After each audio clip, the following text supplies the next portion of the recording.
എല്ലാവർക്കും നമസ്കാരം. ഞാൻ ഡോക്ടർ വിദ്യ, DMO പാലക്കാടാണ്. കേരളത്തിൽ പല ജില്ലകളിലും മഞ്ഞപ്പിത്തം റിപ്പോർട്ട് ചെയ്തു വരുന്നുണ്ട്.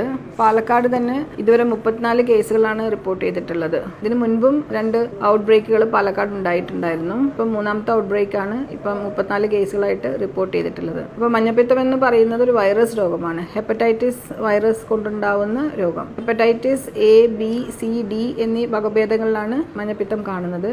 നമ്മളിപ്പോൾ സാധാരണ നമ്മൾ പറയുന്ന മഞ്ഞപ്പിത്തം എന്ന് പറയുന്നത് ഹെപ്പറ്റൈറ്റിസ് A വൈറസ് കൊണ്ടുണ്ടാവുന്ന മഞ്ഞപ്പിത്തമാണ്. അത് കരളിനെ ബാധിക്കുന്ന ഒരു അസുഖമാണ്. ഇതിന്റെ പ്രധാന ലക്ഷണങ്ങൾ എന്ന് പറയുന്നത് പനി, ശരീരവേദന, ഓക്കാനം, ഛർദിൽ, പിന്നെയാണ് തൊലിപ്പുറത്തും കണ്ണിനും മൂത്രത്തിനും ഒക്കെ മഞ്ഞ കളർ ഉണ്ടാവുന്ന അവസ്ഥ ഉണ്ടാവുന്നത്.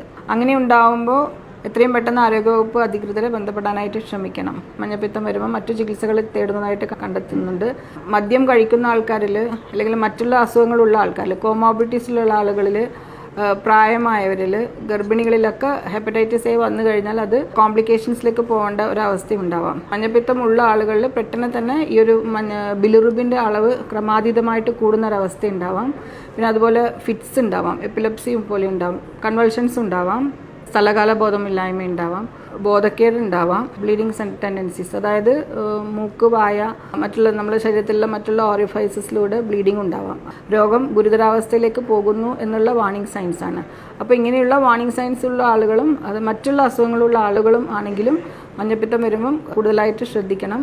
അപ്പോൾ ഇങ്ങനെയുള്ളൊക്കെ അവസ്ഥയുണ്ടെങ്കിൽ എത്രയും പെട്ടെന്ന് ആരോഗ്യവകുപ്പ് അധികൃതരെ ബന്ധപ്പെടാനായിട്ട് ശ്രമിക്കണം. മലിനമായ ജലത്തിലൂടെയും അല്ലെങ്കിൽ മലിനമായ ഭക്ഷണത്തിലൂടെയുമാണ് രോഗം പകരുന്നത്. അപ്പോൾ ഇതിൽ പ്രധാനമായിട്ടും നമ്മൾ വ്യക്തിശുചിത്വം നമ്മൾ പാലിക്കണം. ഒരു രോഗിയായ ഒരാളിൽ നിന്നാണ് മറ്റുള്ളവരിലേക്ക് അസുഖം പകരുന്നത്. അപ്പോൾ നമ്മൾ ഈ ഒരു വീട്ടിലൊരു ഹെപ്പറ്റൈറ്റിസ് A ഉള്ളൊരു പേഷ്യൻ്റ് ഉണ്ടെങ്കിൽ ആ ഒരു പേഷ്യൻറ്റിനെ നോക്കാനായിട്ട് ഒരു വീട്ടിലത്തെ ഒരാൾ, ഒരു കെയർ ഗിവറിനെ നമ്മൾ ഏൽപ്പിക്കണം.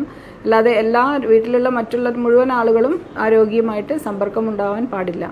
പിന്നെ ഈ ഒരു പേഷ്യൻറ്റിനെ നമ്മൾ ഐസൊലേഷനിലും വെക്കേണ്ടതാണ്. അപ്പോൾ ഈ രോഗി ഉപയോഗിക്കുന്ന പാത്രങ്ങൾ, വസ്ത്രങ്ങൾ, ഇതൊക്കെ സെപ്പറേറ്റ് ആയിട്ട് നമ്മൾ വെക്കണം. ഈ ഒരു രോഗിയെ ശുശ്രൂഷിക്കാൻ നമ്മൾ ഏർപ്പാടാക്കിയ ആളാണ് ഇതൊക്കെ വൃത്തിയാക്കേണ്ടത്. രോഗിയുടെ പാത്രങ്ങളാണെങ്കിലും വസ്ത്രങ്ങളാണെങ്കിലും ഈ ഒരു രോഗി ഉപയോഗിച്ചതിന് ശേഷം ടോയ്ലറ്റ് നമ്മൾ 0.5% ബ്ലീച്ചിങ് സൊല്യൂഷൻ ഉപയോഗിച്ച് അണുവിമുക്തമാക്കേണ്ടതാണ്.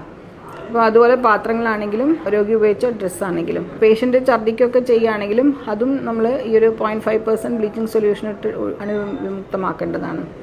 പിന്നെ നമ്മൾ പ്രധാനമായിട്ട് വേറൊരു കാര്യം ശ്രദ്ധിക്കേണ്ടത് ഈ ഒരു കുട്ടികൾ വീട്ടിലുണ്ടാവുന്ന കുട്ടികൾ പുറത്ത് മലമൂത്ര വിസർജനം ചെയ്യാതെ നമ്മൾ നോക്കണം.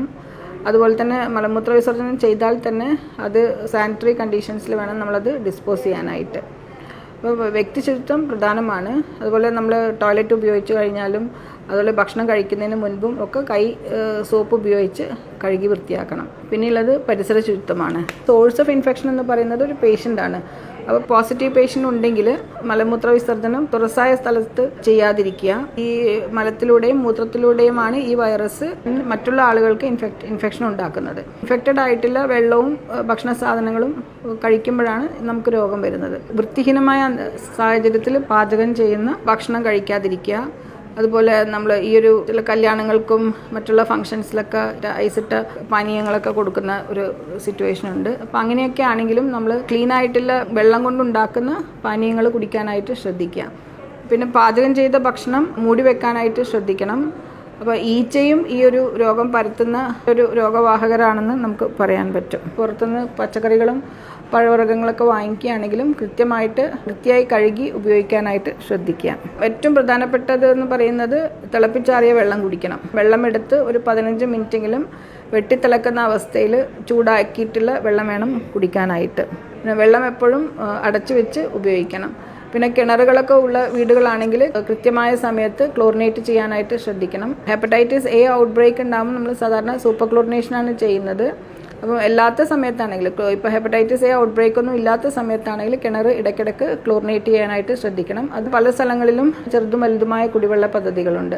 അങ്ങനെയുള്ള കുടിവെള്ള പദ്ധതികളിലും ക്ലോറിനേഷൻ, അപ്പോൾ അതിൻ്റെ ക്ലോറിൻ കണ്ടന്റ്, ഈ ഒരു റെസിഡ്യുവൽ ക്ലോറിൻ ക്ലോറോസ്കോപ്പ് ഉപയോഗിച്ച് ടെസ്റ്റ് ചെയ്ത് കൃത്യമായ സമയത്ത് കൃത്യമായ അളവിൽ ക്ലോറിനേഷൻ ചെയ്യാനായിട്ട് ശ്രദ്ധിക്കണം.